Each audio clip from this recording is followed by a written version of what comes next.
او نه دې ماته یو سړی په دې وجه ته به دې سیاسي سکورینګ کې یا په هغه کې یا پیدا کې دا زما د قوم مسله ده دا زما د خاورې مسله ده دا زما د قوم د بچو د مستقبل مسله ده نو زه در سره ولاړ یم په دې کې خو که تاسو را سره ودرېږئ هله که ستاسو انټرسټ وي چې موږ ته د کلاسز وشي زما کالج دې راټیټ شي زما په کالج کې دا مسلې حل شي نو بالکل ستاسو ورور ستاسو سره ولاړ په هر ډګر باندې په هر میدان باندې که ستاسو انټرسټ یې هله صحیح شو هسې نه ما به نه شرموئ او که نه هسې نه ګورئ چې بیا زما هغه وکړئ اورې تاسو ټول به راسره دغه کېږئ په شا باندې ودرېږئ انشاءالله د دې خبرې څه حل به وکړو صرف نن دې خبرې له رالم دې خبرې له رالم ما ځینو ځوانانو سره وویل چې دوی ته را مسلې په رښتیا دي که نه دي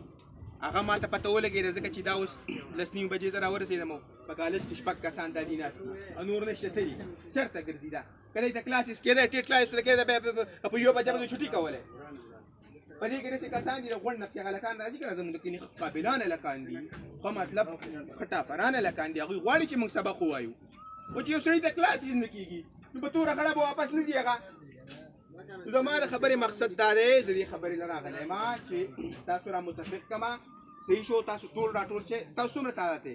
200 به د فرست او سیکنډ ایئر فرست ایئر 150 دا کسان یې که نه دا ټول به راټول شي صحیح ده متفقه خبره به وکړو زه به انشاءالله چې کوم دغه دي مشران دي دا خلکو سره پکې زه بحث وکړم په دې خبره بیا داسې دلته د BS خبره ده هغه هم پکې ډسکس کوو هغه چې تاسو را سره یې هله به هغه هغه ته ایشو ده که نه د 20 مسله ده په دې کالج کې چې 20 سټارټ شي 20 موږ ته ډېره غټه مسله ده اورې ځکه چې دا سټارټ شي موږ ته که نه نو دا خبره هم ډسکس کول غواړي او نورې کمې مسلې چې به د کالج واړو او د فرست او د سیکنډ ایئر واړه چې ټول په متفقه سره بس په دې باندې به زه هغوی سره بحث وکړم دې علاقې د مشرانو سره پکې بحث وکړم د موجوده حکومت د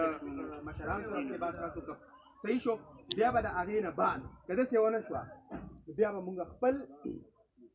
دغه اختیارو د احتجاج لاره اختیارو بیا به مونږ احتجاج کوو مجبورا